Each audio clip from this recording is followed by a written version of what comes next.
If you think about, let's say, for example, the 1970 World Cup winning football team Brazil, renowned for playing very elegant, very beautiful, but very simple football.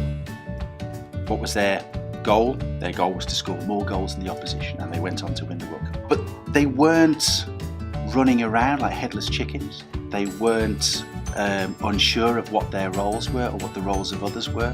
They realised that in terms of the 11 players, they were each a key member of an overall team, and together that blend came together, that resonance, to produce outstanding. And it's the same in the classroom.